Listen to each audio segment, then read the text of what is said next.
Bonjour à tous, je suis Charlotte Molny, coordinatrice Espasie, et je suis ravie de vous accueillir pour notre webinaire qui aujourd'hui portera sur le thème de la prise en charge des patients porteurs de plaies en ville. Nous aurons l'intervention du docteur Elie-Marie Wabiama, dermatologue, ainsi que Saïka Gulam, infirmière libérale. Pour petit rappel, gardez bien vos micros coupés et vous pouvez poser toutes vos questions via le chat avec la petite bulle conversée en bas de votre écran. Merci à vous et bonne séance. Bonjour tout le monde.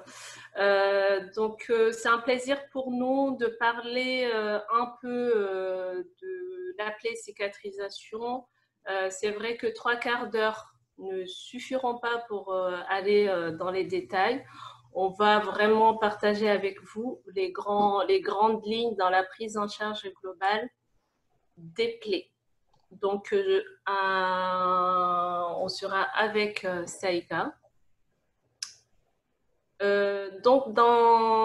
Pour la prise en charge des plaies, il faut d'abord différencier les différents types pour nous aider à poser le meilleur diagnostic et pour une meilleure prise en charge, espérant arriver à la guérison, c'est-à-dire la fermeture de la plaie.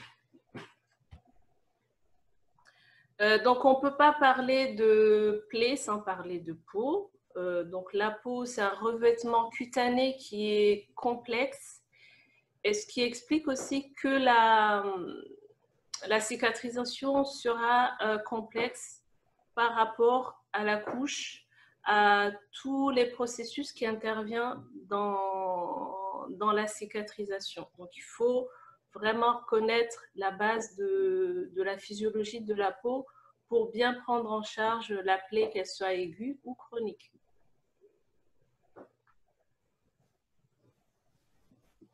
Donc, on définira la plaie comme toute interruption de revêtement cutané qui est normalement une barrière qui sépare le milieu intérieur du milieu extérieur et donc qui est une protection. On distingue des plaies superficielles souvent qui sont aiguës et qui ne considèrent que la couche superficielle de la peau, donc qui est l'épiderme, ce qu'on appelle communément l'érosion, ou alors une partie du derme. On parle d'une plaie profonde quand il y a l'exposition du tissu sous-cutané. Et l'évolution donc dépend entre autres de la profondeur, de l'étendue et bien sûr des facteurs locaux et généraux qu'il ne faut pas négliger dans la prise en charge et qui vont soit freiner, empêcher ou empêcher la guérison de la plaie. La plaie chronique, quant à elle, c'est une plaie qui traverse les stades de la cicatrisation, parce que dans la cicatrisation, il y a des stades bien particuliers qui sont nécessaires pour la guérison d'une plaie. Donc, en fonction du stade de la plaie, on peut dépasser le temps nécessaire pour la cicatrisation. Donc, il y aura, entre autres, des facteurs intrinsèques, comme les maladies sous-jacentes, je nommerai le diabète par exemple, les facteurs externes qui vont aussi intervenir dans la défaillance du processus de guérison d'une plaie. Et donc, la guérison d'une plaie va dépendre des conditions locales, comme on l'a vu, et de l'état général du patient. La suivante. Donc, pour résumer les grandes familles des facteurs importants dans la prise en charge des plaies chroniques, on va aux facteurs métaboliques, donc notamment les patients qui sont dénutris, les maladies systémiques comme l'insuffisance rénale hépatique, les maladies neurologiques, les pathologies qui affectent la vascularisation, parce que tout ce qui est trouble vasculaire va entraver le processus de la cicatrisation. Bien sûr, il y a les effets secondaires de certains médicaments. Je citerai la chimiothérapie ou la radiothérapie qui interviennent dans dans la traque de la cicatrisation. Suivante. Donc, en résumé, pour faire vite, il faut comprendre les phases de la cicatrisation pour une meilleure prise en charge. Si on ne tient pas compte de ces phases, on est sûr aussi que la cicatrisation risque de ne pas bien se porter, en sachant que toute plaie aiguë peut se transformer en plaie chronique si la prise en charge initiale n'est pas faite d'une manière adéquate. Donc, on aura la phase inflammatoire qui est tout au début avec une réponse inflammatoire endothéliale, donc à l'intérieur des vaisseaux, qui va permettre de nettoyer la plaie par la mobilisation des cellules inflammatoires. Et si donc il y a un nettoyage naturel avec les différents intervenants, notamment les neutrophiles, les macrophages, les monocytes. Et ça dure 3 jours. Après, il y a la phase proliférative en génétique qui est caractérisée par une néovascularisation importante. Et cette phase est à prendre vraiment en compte parce que c'est souvent pendant cette phase où on a la surinfection grâce au bourgeon de granulation, donc qui va être un milieu propice pour la pullulation microbienne. Donc il faut faire attention à cette phase qui est très importante. La phase 3, qui est l'épidermisation, donc c'est le début de la fermeture de la peau, qui se fait par 2 mécanismes, c'est-à-dire la contraction de la peau avec l'intervention des myofibroblastes et la réépithélialisation, donc c'est-à-dire vraiment la fermeture de la plaie. Et c'est une phase aussi qui est importante, qu'il faut faire attention parce que c'est à ce moment-là que les anomalies de la cicatrisation, notamment les cicatrices kéloïdes ou hypertrophiques, peuvent s'installer. Et enfin, il y a la phase de remodélage qui est la phase finale et qui dure plusieurs mois, voire plusieurs années. La plaie aiguë, c'est une plaie qu'on rencontre couramment, souvent qui est soignée même à domicile. C'est des plaies extérieures, accidentelles ou alors thérapeutiques. Souvent les plaies qui sont secondaires à une intervention chirurgicale, par exemple. Et donc là, on va parler plus de la plaie chronique parce qu'en ville, je pense que mes collègues infirmières libérales seront d'accord avec moi qu'ils rencontrent plus la plaie chronique. Donc la plaie chronique est caractérisée par un délai de cicatrisation qui est allongé suite à une défaillance et à l'entrave des mécanismes de cicatrisation qui sont dus à plusieurs facteurs. Et on parle d'une plaie chronique quand elle évolue au-delà de 4 à 12 semaines malgré un traitement local bien mené. Les causes les plus fréquentes, donc c'est surtout les ulcères veineuses, secondaires à une insuffisance veineuse, une artériopathie oblitérante des membres inférieurs ou autres causes métaboliques. Ces troubles de cicatrisation sont vraiment liés à 2 phénomènes primordiaux. Il y a l'hypoxie, donc le manque d'oxygène qui arrive dans le tissu cicatriciel, ainsi que les nécroses, et tout ça va engendrer l'infection. Et si en plus de ça, le patient est dénutri ou il a des troubles hydriques, il a un équilibre hydrique qui n'est pas adapté, il y aura l'hyperprotection avec la production des protéases qui sont des facteurs de croissance. Bien sûr, les facteurs externes aussi vont contribuer à la défaillance de ce processus de guérison. La suivante. Donc, dans le concept de thérapeutique, quand on a un patient qui arrive, qui a un ulcère, avant d'envisager quoi que ce soit, il faut vraiment tenir compte de la pathologie sous-jacente chez le patient. C'est vraiment très important. Et c'est grâce à l'anamnèse qu'on pourra mettre en place un traitement local adapté. Donc, prenez le temps, c'est pas grave, de parler avec votre patient.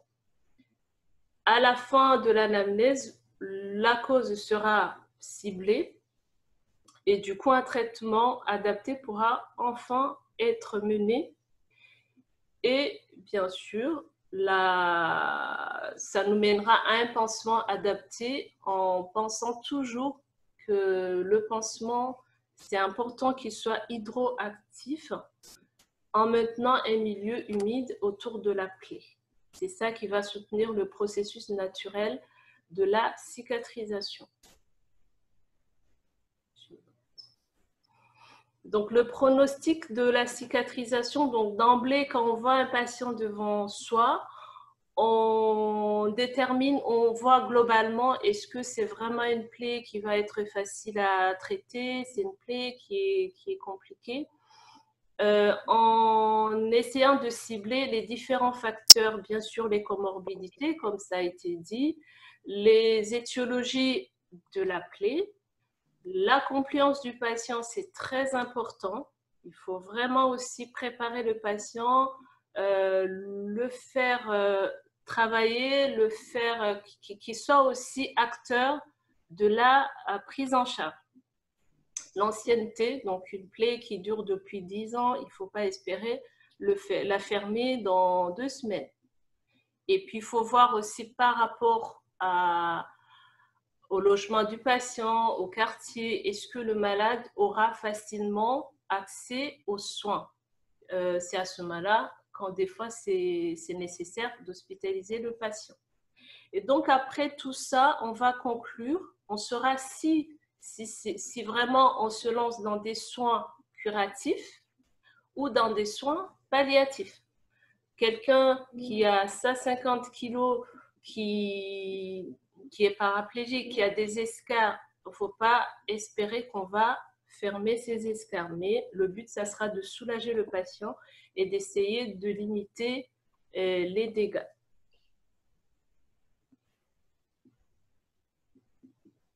Je passe la parole à Saïka. Donc, bonjour à tous. Donc, moi, je suis Saïka, je suis infirmière libérale à Corbeil-Essonnes et je suis la référente infirmière du groupe La Cicatrisation. Donc, pour continuer ce que Elie-Marie a commencé à vous expliquer, donc on est bien d'accord que le but de nos propos aujourd'hui, c'est d'éviter que les plaies se chronicisent, parce qu'on a bien fait la différence entre une plaie aiguë et une plaie chronique, mais il faut toujours partir du principe qu'une plaie chronique le devient si on n'arrive pas à la cicatriser dans un temps limité.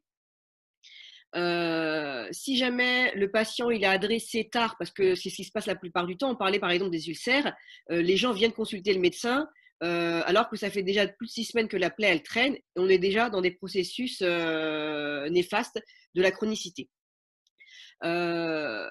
Maintenant, si on a la chance de voir les patients avant que la plaie devienne chronique, l'idée ce serait de mettre en place tout ce qu'il y a à mettre en place en amont, afin de faire en sorte que le temps de cicatrisation soit réduit et que la cicatrisation soit obtenue assez rapidement, si l'objectif est bien la cicatrisation.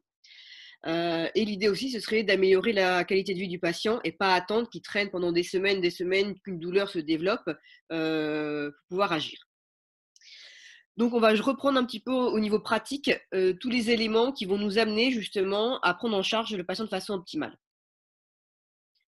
Donc, la démarche clinique qui sera faite la plupart du temps, c'est de faire un examen clinique du patient qui comprendra aussi un examen physique et de construire un projet qui soit co-construit. Donc, c'est ce qu'Elie-Marie vous a dit juste avant, avec le patient, qui convienne à tout le monde. Donc, on va d'abord aborder les données qu'on va aller rechercher au niveau du patient. Donc, on aura divers types de données qui vont nous intéresser, des données qu'on ira chercher chez tous les patients dont on prendra en charge pour peu importe les soins dont on aura besoin de faire. Il y a des éléments incontournables qui sont d'ordre plutôt administratif. On aura besoin de savoir par rapport au patient qui il est. Est-ce que c'est quelqu'un qui est plutôt actif, quelqu'un qui est plutôt passif, quelqu'un qui est plutôt dynamique, quelqu'un qui ne bouge pas beaucoup, quelqu'un qui est encore en activité, quelqu'un qui est déjà retraité, quelqu'un qui sort plus de chez lui parce qu'il a peur de sortir. Est-ce que c'est quelqu'un qui est plutôt isolé? Est-ce que quelqu'un qui a des ressources? Est-ce que c'est quelqu'un qui a des loisirs, a des centres d'intérêt? Est-ce que c'est quelqu'un qui a des objectifs dans la vie? Et nous permettre aussi de savoir un petit peu quelles sont les habitudes de vie par rapport, par exemple, à l'alimentation. Est-ce que c'est quelqu'un qui bouge et est-ce que c'est quelqu'un qui est plutôt stressé ou pas? Donc, ça donne un petit peu une image de la personne que l'on va soigner. On aura aussi besoin d'avoir des éléments un peu plus particuliers, par exemple le niveau d'études, qui va nous permettre de savoir comment est-ce qu'on va mener l'éducation du patient pour l'expliquer quelles sont les problématiques de sa plaie et qu'est-ce qu'on va entreprendre pour essayer de l'aider, de l'accompagner dans sa guérison. Donc ça, c'est de façon globale au niveau du patient. Maintenant, on aura besoin d'avoir des éléments un peu plus particuliers par rapport à sa santé. Par rapport à sa santé, c'est quels sont ses antécédents médicaux, quels sont les traitements qu'il prend. Et par rapport à ça, on va essayer de voir si, par rapport à ce que Elie-Marie a dit, par rapport aux facteurs de retard de cicatrisation, est-ce qu'on va avoir des maladies qui vont soit être à l'origine de la plaie, des plaies, ou est-ce qu'on va avoir des maladies qui peuvent perturber le processus de cicatrisation. On ira faire pareil l'inventaire des traitements pour voir s'il y en a qui peuvent être délétères dans la cicatrisation. Et aussi, on ira voir les pathologies, savoir si elles sont équilibrées ou pas. Parce que si vous avez une pathologie qui pourrait peut-être gêner la cicatrisation mais qu'elle est équilibrée, elle nous posera moins de problèmes que si c'est une pathologie qui va être complètement déséquilibrée et qui va être partie prenante dans le processus de cicatrisation. On ira voir bien sûr le statut vaccinal du patient, vu que c'est une plaie qui touche la peau, une infection qui touche la peau. Ensuite, on ira aussi explorer avec le patient le vécu qu'il a par rapport à sa santé.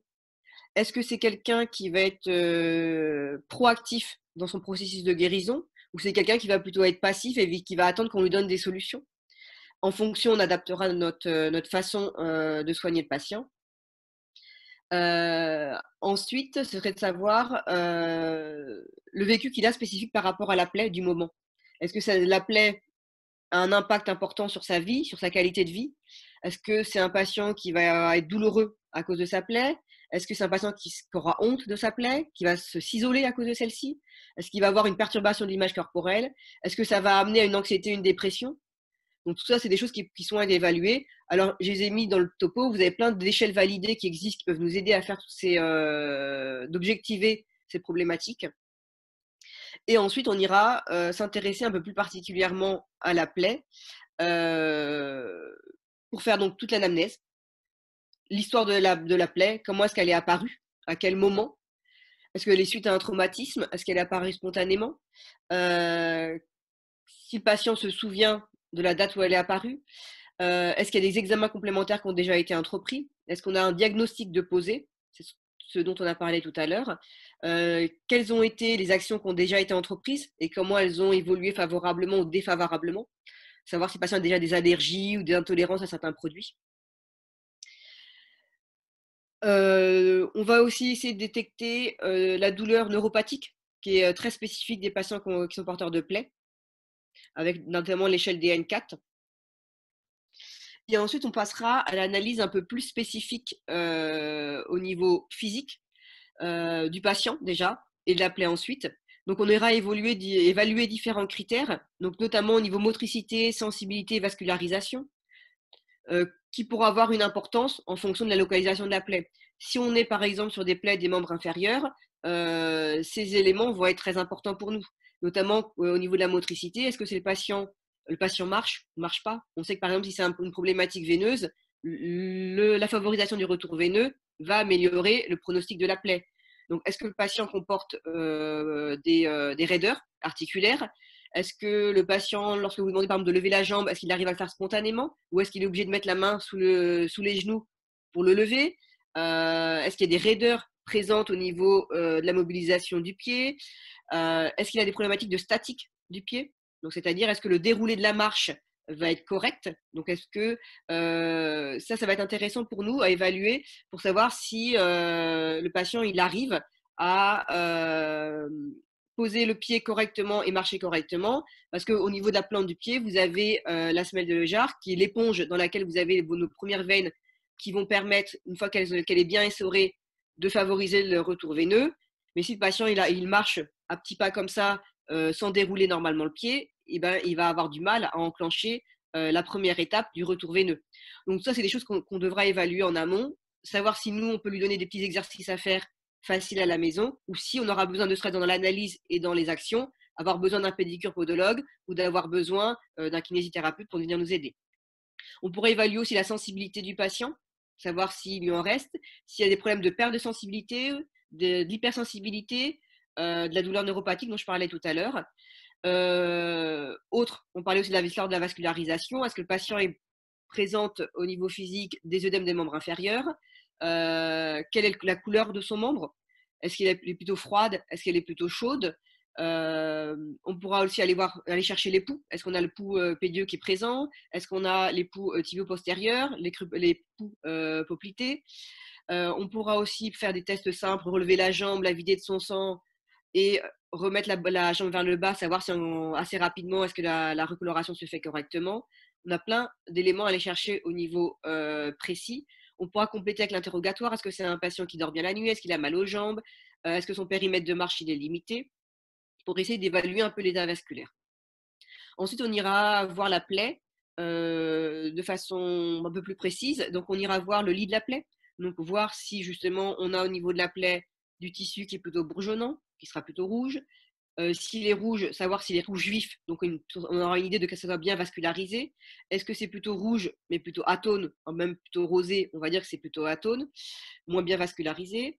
On pourra voir si jamais c'est plutôt jaune. Donc, est-ce qu'il y a de la fibrine, des tissus dévitalisés, ou est-ce que c'est plutôt noir avec de la nécrose, ou est-ce que c'est un mélange de tout ça? On pourra le quantifier avec un pourcentage.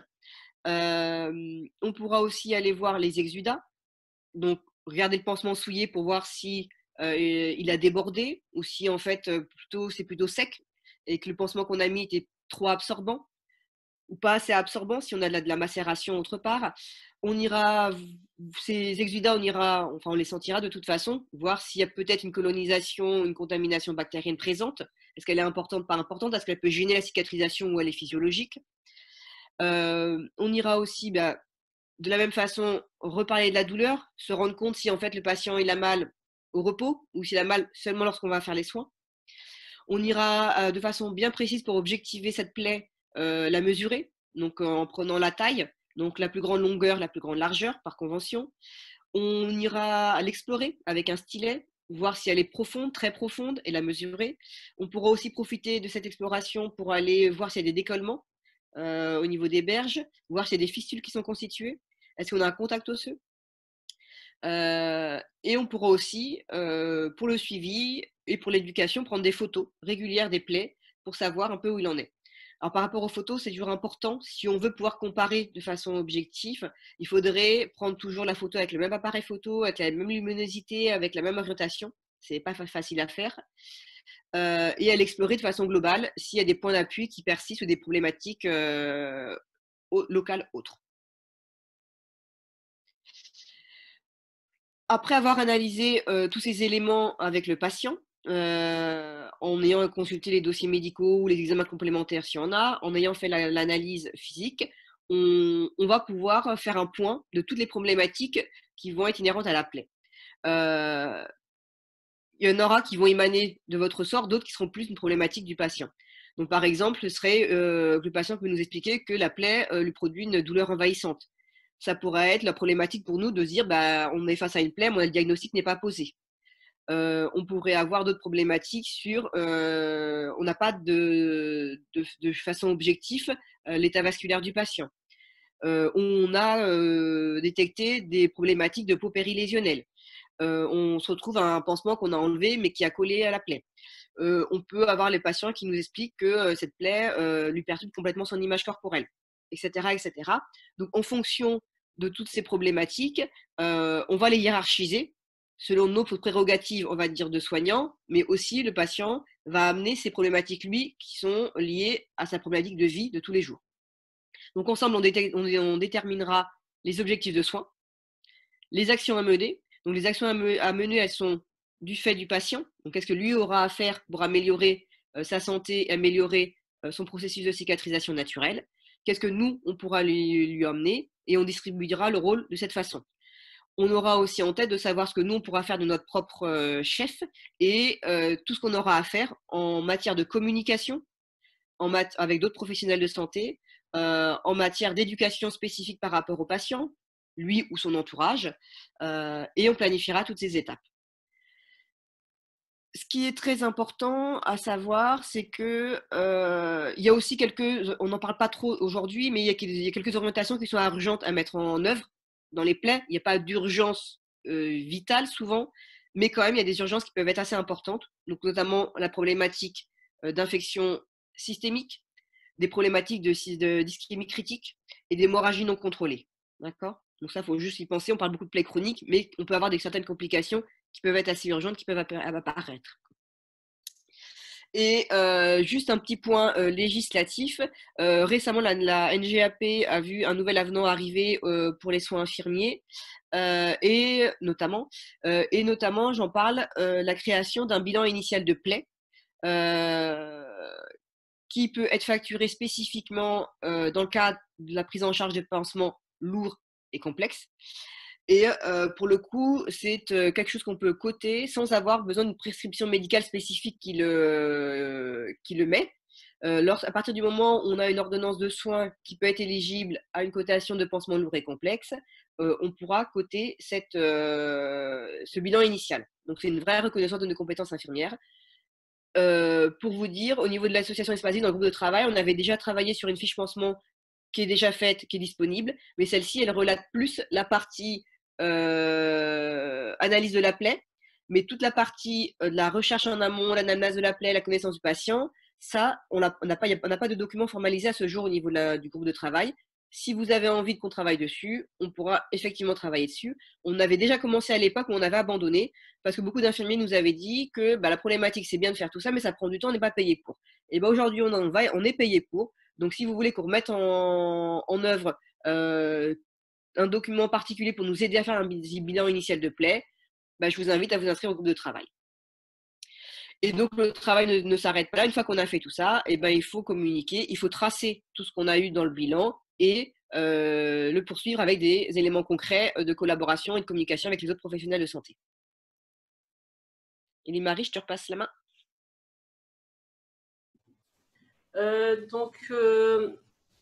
On va parler un peu du diagnostic d'ulcère en fonction de leur origine artérielle ou origine veineuse, étant donné que c'est le plus souvent, ce sont ce type d'ulcère qu'on rencontre dans notre pratique de ville. Prochaine, suivante. Donc, il y a des caractéristiques qu'on doit avoir à l'idée quand on a un patient devant nous qui va nous orienter vers une origine veineuse ou artérielle.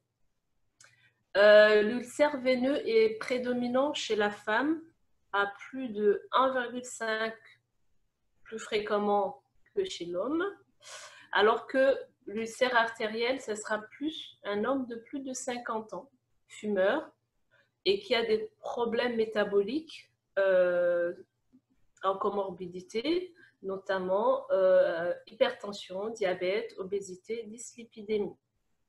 L'ulcère veineux sera souvent un ulcère unique, de grande taille, moyennement douloureux. Franchement, souvent, c'est des douleurs qui sont gérables.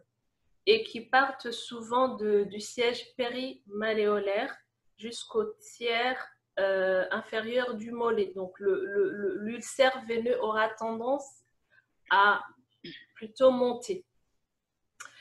Alors que l'ulcère artériel, c'est un ulcère unique, plutôt distal vers les orteils, à l'emporte-pièce, et qui est hyperalgique.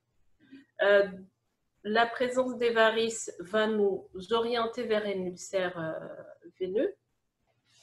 Et en pratique, pour aller jusqu'au diagnostic, on aura besoin d'un écho-Doppler veineux des membres inférieurs qui est très nécessaire pour confirmer le diagnostic en précisant la localisation du problème. Quand on regarde la peau périulcéreuse, la peau périulcéreuse chez la personne qui a un ulcère veineux, il y aura un œdème avec des complications trophiques caractéristiques de la peau qui est périulcéreuse, qui est un peu blanchâtre, un peu scléreuse, alors que la peau périulcéreuse d'un ulcère artériel sera plutôt lisse. Il y aura une froideur au contact et si on examine bien, la zone est dépilée. Et souvent, c'est pas souvent, il y a une abolition d'un ou plusieurs poux périphériques. Ça, c'est caractéristique vraiment d'un ulcère artériel, quelque chose qu'il faut chercher d'emblée, surtout chez les patients auxquels on doit appliquer une contention. Et la douleur est habituellement intense, qui nécessite des fois des antalgiques un peu plus forts. Et donc, l'ulcère veineux étant lié au syndrome de reflux superficiel et qui signe la présence des varices, ça nous montre la fuite de la fuite dans la circulation vers les veines perforantes, qui sont des veines au fait qui apportent le sang et liquide vers la peau. Au niveau de l'artérielle, il faut toujours rechercher l'anévrisme de l'aorte abdominale qui pourrait être une source d'embolisation qui expliquerait la présence d'emboles et la présence de ces ulcérations qui sont plutôt distales parce qu'à ce niveau-là, les vaisseaux sont plutôt petits et donc la circulation ne se fait pas correctement. Il y a une hypoxie avec une mort tissulaire et bien sûr, on va assister à des nécroses. On peut passer. Donc là, on voit un ulcère veineux qui est typique. Vous voyez qu'on a un seul ulcère avec une peau autour qui est, c'est parce qu'on ne peut pas toucher, mais à mon avis, elle est sclérose cartonnée. Avec cette couleur sombre qui est due à l'hémosidérine qui se dépose sous la peau par l'affluence du sang et des hématies sous la peau, et donc ça laisse ces taches brunes qui restent pour un bon moment, et donc ça c'est très caractéristique d'un ulcère veineux.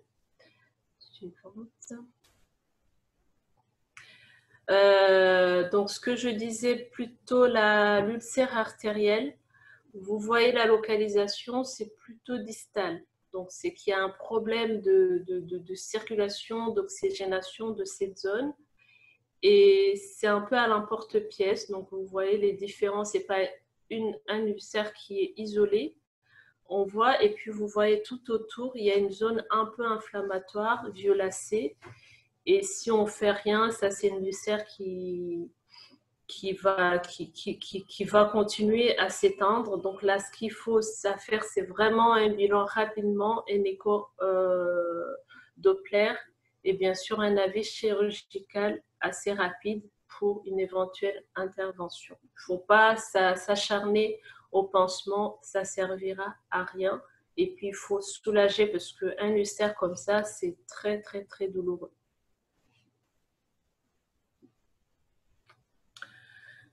Donc, pour les ulcères veineux, il faut différencier. Il y a des ulcères veineux primaires qui sont dus à une maladie variqueuse. On ne connaît pas l'origine. Il y a quand même une part familiale très importante.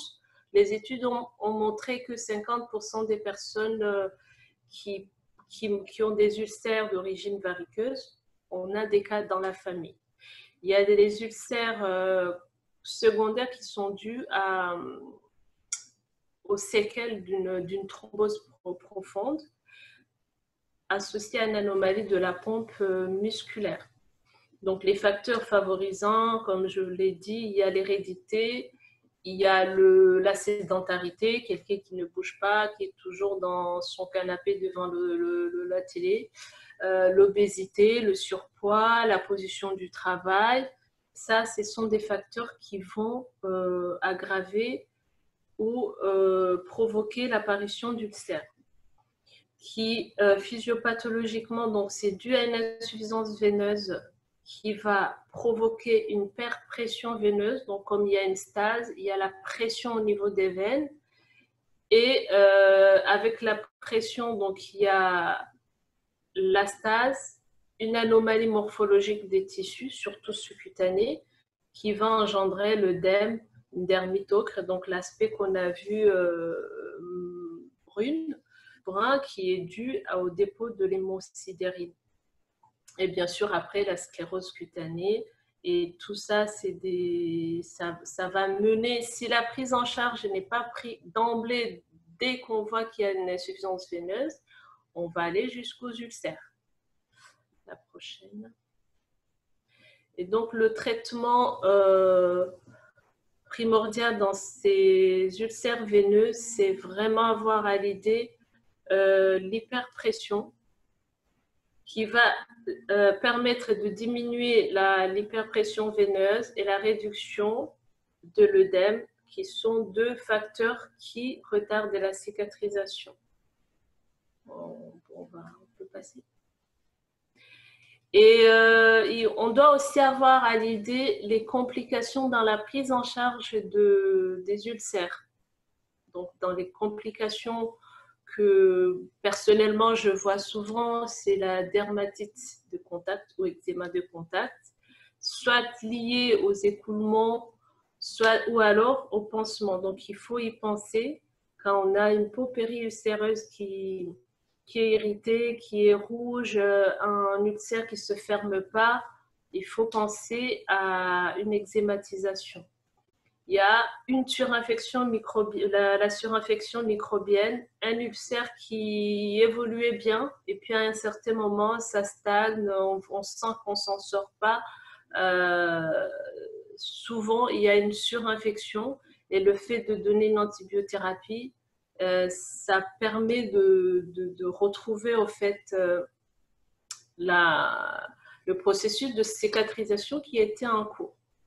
Il faut penser aussi aux lésions ostéo-articulaires en fonction de la localisation de l'ulcère. On a vu que l'ulcère veineux, c'est souvent au niveau malléolaire, donc le plan osseux n'est pas loin. Donc en ville, pensons avoir des stylets. Si on met et qu'on sent qu'il y a un contact, il faut demander un avis médical, prescription d'une imagerie, radio ou scanner pour détecter l'ostéite qu'il faut traiter, bien sûr, avant d'envisager de fermer l'ulcère. Il y a aussi l'hémorragie. Souvent, c'est des patients qui sont sous anticoagulants. Et donc, avec des micro-hémorragies quotidiennes, c'est des patients qui se retrouvent en anémie. Donc, encore une fois, affaibli, problème d'hypoxie, et après, c'est un cercle vicieux. L'ulcère qui ne se referme pas. Et bien sûr, n'oubliez pas la cancérisation d'ulcères. Les ulcères qui ne ferment pas, qui sont hyper bourgeonnants, penser à demander un avis dermato. Quelques poules de biopsie, des fois, nous aident à détecter des carcinomes, au fait, qui évoluaient depuis longtemps, mais au fait, c'était traité comme des ulcères, alors que ça fait longtemps que l'ulcère est déjà transformé en carcinome épidermoïde.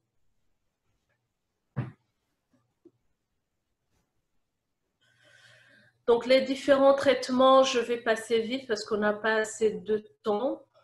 Encore une fois, traitement étiologique plus, c'est très indispensable pour améliorer les performances hémodynamiques, donc permettre la circulation et la limitation du risque de récidive. Ce n'est pas parce qu'un ulcère est fermé que c'est fini, on en entendra parler. Je pense que dans vos expériences, vous avez vu des patients, 1 an, l'ulcère est fermé, et vous le revoyez 1 an plus tard, c'est rouvert.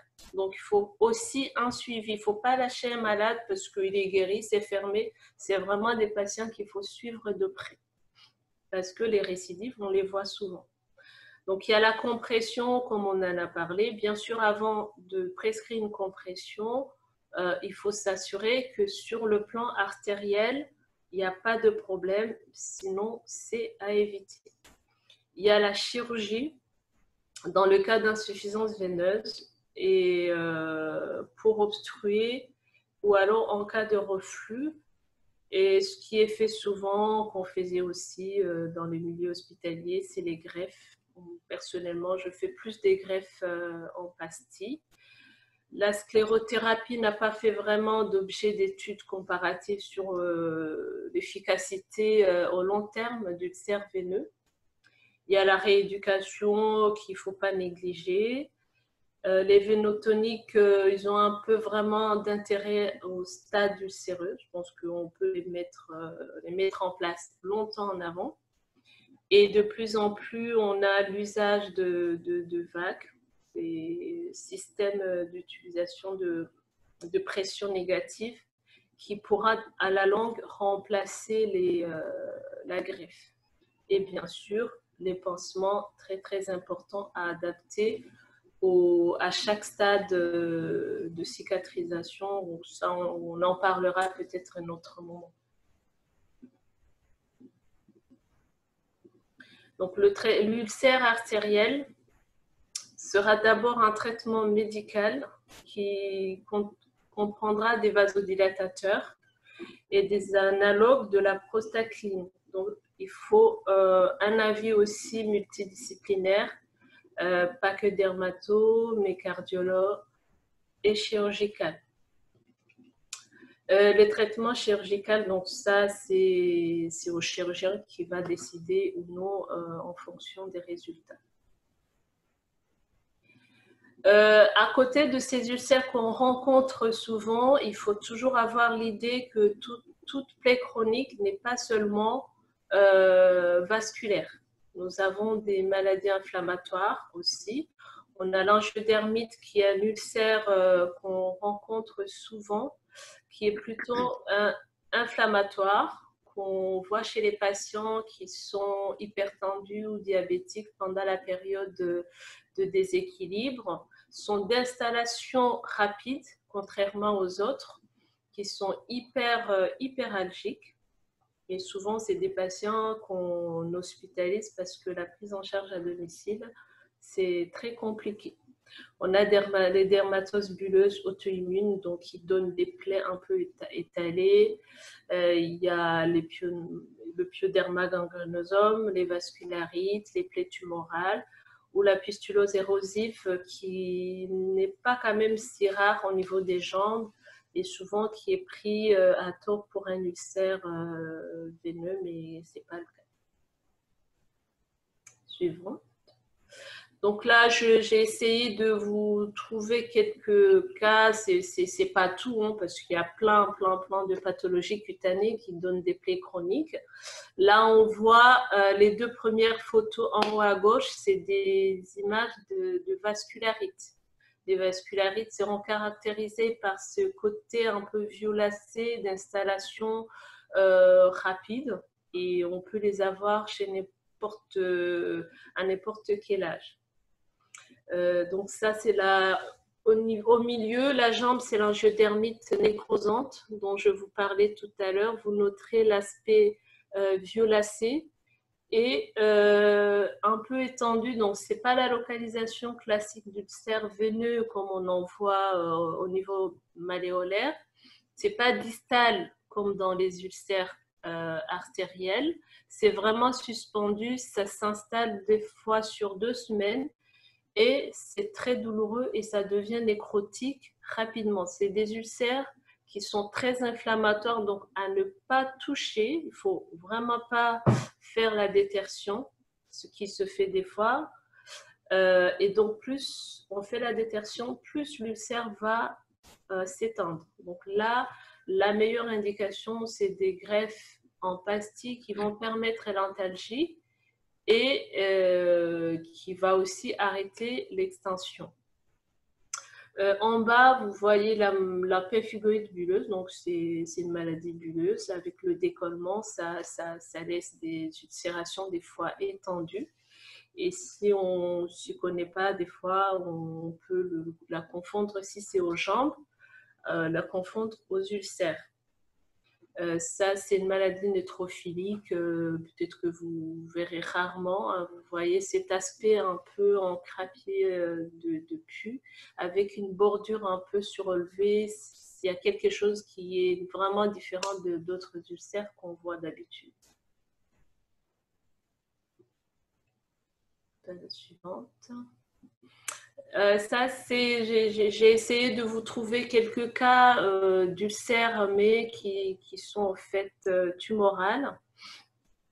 La première photo, c'est une plaque qui a commencé, qui est traitée au départ comme de l'eczéma, après brûlée à l'azote, mais au fait, c'est un carcinome épidermoïde qui a évolué tout doucement. Le cas numéro 2, quand on le voit comme ça, on peut croire que c'est un ulcère, mais c'est quand même c'est un peu particulier. C'est un peu particulier, il y a une bordure un peu surélevée, c'est rouge. Donc ça, c'est vraiment un carcinome épidermoïde avancé. Pareil, ça c'est un carcinome de la jambe qui a commencé par une petite croûtelle qui partait, qui revenait. Et ça s'est transformé en ulcère, en carcinome épidermoïde. Pareil, ça a été traité au départ comme un ulcère. Ça, c'est une lésion, si on ne fait pas attention, elle va un jour se transformer dans cet ulcère du cas numéro 2. Et là, pareil, ça peut paraître à rien du tout, à une petite plaie, tout gentil, mais non, c'est un carcinome vasocellulaire.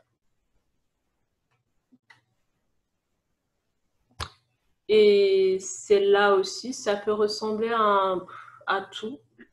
En taquet dermato, je vois ça, c'est tout de suite une biopsie et au fait, c'est un lymphome cutané type T.